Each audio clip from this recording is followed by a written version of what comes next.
यूं ही 15 वर्ष बीत गए। पहलवान अजय रहा, मतलब उसको कोई हरा नहीं पाया। वह दंगल में अपने दोनों पुत्रों को लेकर उतरता था। पहलवान की सास पहले ही मर चुकी थी। पहलवान की स्त्री भी दो पहलवानों को पैदा करके स्वर्ग सिधार गई थी।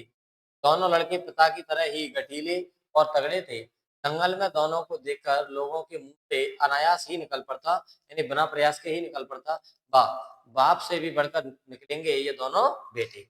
मतलब बेटों भी उसके कैसे थे, पहलवान की तरह ही थे कि सास पहले ही मर चुकी थी, कि बीवी जो थी वो भी मर चुकी थी अपने दो बेटों को जन्म देके, और दोनों बेटे उसके कैसे थे, बिल्कुल बलशाली, बलवान और गठीले शरीर वाले उसके दोनों बेटे थे। आगे दोनों ही लड़के राज दरबार के भावी पहलवान घोषित हो चुके थे तथा दोनों का भरण पोषण दरबार से ही हो रहा था। प्रतिदिन प्रातःकाल पहलवान स्वयं ढोलक बजा बजा कर दोनों से कसरत करवाता। दोपहर में लेटे लेटे दोनों को सांसारिक ज्ञान की शिक्षा भी देते। समझे, ढोलक की आवाज पर पूरा ध्यान देना। हाँ, मेरा गुरु कोई पहलवान नहीं, यही ढोल है, समझे।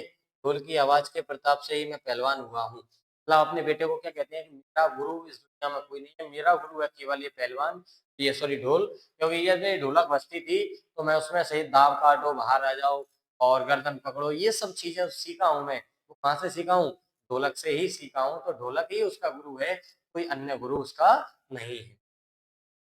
दंगल में उतरकर सबसे पहले ढोलों को प्रणाम करना, समझे। ऐसी ही बहुत सी बातें कह कहा कर करता था।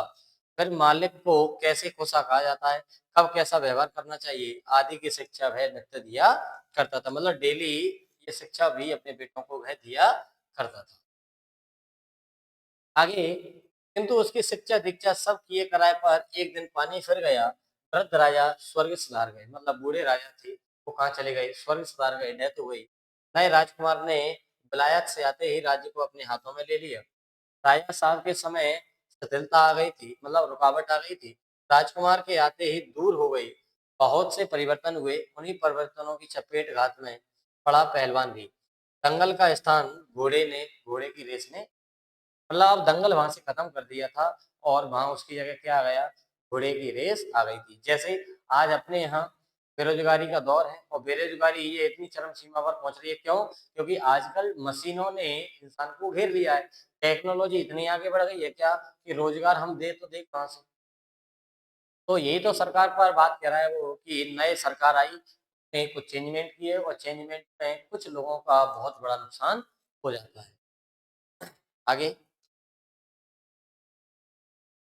पहलवान तथा दोनों भाभी पहलवानों का दैनिक भोजन वह सुनते ही, मतलब दोनों का भोजन का खर्चा सुनते ही राजकुमार ने कहा टेरिबल। नए मैनेजर साहब ने कहा हॉरिबल।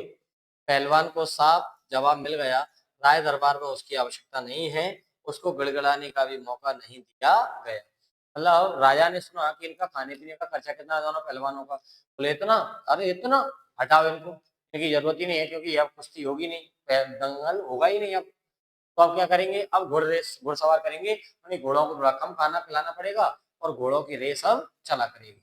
तो पहलवानी अब खत्म हो जाएगी। आगे क्या हुआ, उसी दिन वह ढोलक कंधे से लटका कर अपने दोनों पुत्रों के साथ अपने गांव में लौट आया और वहीं रहने लगा। गांव के एक छोर पर गांव वालों ने एक झोपड़ी बांधी। वहीं रहकर वह गांव के नौजवानों और चरवाहों को कुश्ती सिखाने लगा। खाने पीने का खर्च गांव वालों की ओर से बंधा हुआ था। सुबह शाम वह स्वयं ढोलक बजा बजा कर अपने शिष्यों और पुत्रों को दाव पेच वगैरह सिखाया करता। मतलब वही गांव में क्या कर रहा है, वो दाव पेच वगैरह सिखा रहा है। गांव के किसान और खेतीकार मजदूर के बच्चे भला क्या खाकर कुश्ती सीखते। धीरे धीरे पहलवान का स्कूल खाली पड़ने लगा। अंत में अपने दोनों पुत्रों को ही वह ढोलक बजा बजा कर लड़ाता रहा, सिखाता रहा। दोनों लड़के दिन भर मजदूरी करके जो कुछ भी लाते उसी में गुजर होती। मतलब दिन भर मजदूरी करते, शाम को कुश्ती लड़ते थे और उसी से अपना पेट का पालन करते। अब उस समय अक्षपात गांव में क्या हुआ, अक्षपात गांव में वह वज्रपात हुआ। पहले अनावृष्टि, पहले बिल्कुल बारिश नहीं हुई, फिर अन्न की कमी, तब मलेरिया और हैजे ने मिलकर गांव को भूनना शुरू कर दिया। पहले तो वज्रपात हुआ, मतलब भयंकर बीज गिरी गांव पर, बीज गिरी मतलब बारिश नहीं हो पाई, बारिश नहीं हुई, और फिर अन्न की कमी आएगी, अन्न की कमी आएगी, और उसी समय दो बीमारियां और आ गई, मलेरिया और हैजे जैसी बीमारियां ने गांव को इकट्ठा भूनना स्टार्ट। और गांव को भूनना क्या स्टार्ट किया कि गांव प्राय सूना हो चला था। घर के घर खाली पड़ गए थे। रोज दो तीन लाशें उठने लगी। लोगों में खलबली मची हुई थी। दिन में दो तो कलरव हाहाकार तथा हृदय विदारक रुदन के बावजूद भी लोगों के चेहरे पर कुछ प्रभाव दृष्टि गोचर होती थी। शायद सूर्य के प्रकाश में सूर्योदय होते ही लोग कांपने कूदने कराहने अपने अपने घरों से बाहर निकलकर अपने पड़ोसियों और आदमियों को ढाढ़स देने आते थे, सांत्वना देते आते कि भैया आदमी चला गया, जाना ही था, मृत्यु आनी थी। ऐसी ही सांत्वना सब देने लगे, ढाढ़स देने लगे कि अब वो तो आ ही गई है बीमारी, अब उसमें है ना तो आप कुछ कर सकते हो और ना हम। क्या कह रहे हैं? अरे क्या करोगी रोका दुल्हन, जो गया सो चला गया, वह तुम्हारा नहीं था, वह जो है उसको तो देखो। मतलब वो कह रहे हैं कि अगर पति चला गया तो अब जो गया सो तो गया, अब अपने बेटे पर तो ध्यान दो, कम से कम जो है उसको संभालो। अब जो नहीं है उसके लिए क्या दिमाग लगाना। भैया घर में मुर्दा रखकर कब तक रोकोगे रोओगे। कफन कफन की क्या जरूरत है, ले आओ नदी में इत्यादि। मतलब हाँ, कफन की जरूरत भी नहीं है, आग लगाने की जरूरत भी नहीं है, नदी में क्या करे आओ, बहाकर आ जाओ। किंतु सूर्यास्त होते ही जब लोग अपनी अपनी झोंपड़ियों में घुस जाते तो चूं भी नहीं करते। उनकी बोलने की शक्ति भी जाती रहती। पास में दम तोड़ते हुए पुत्र को अंतिम बार बेटा कहकर पुकारने की भी हिम्मत माताओं की नहीं।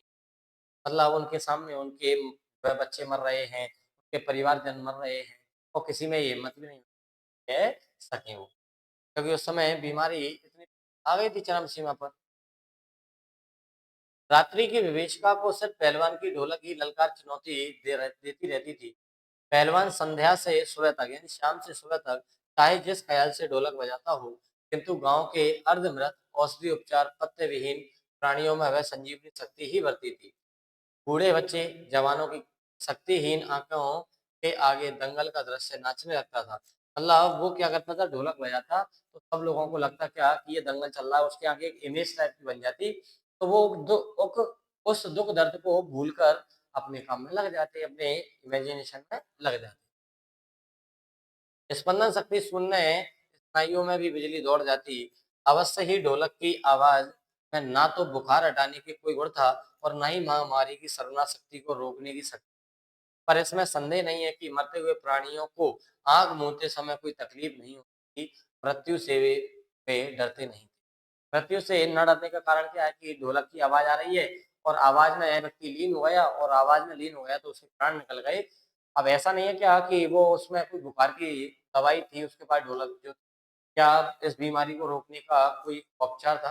केवल इतना था क्या कि प्राण निकल रहे थे तो उस समय उनको ज्यादा दुख दर्द तकलीफ नहीं होती। बस इतना जरूर उस ढोलक ने किया। आगे, जिस दिन पहलवान के दोनों बेटे क्रूर काल की चपेट घात में पड़े, असहाय वेदना से चटपटाते हुए दोनों ने कहा था, बाबा उठा पटक दो वाला ताल बजाओ ना।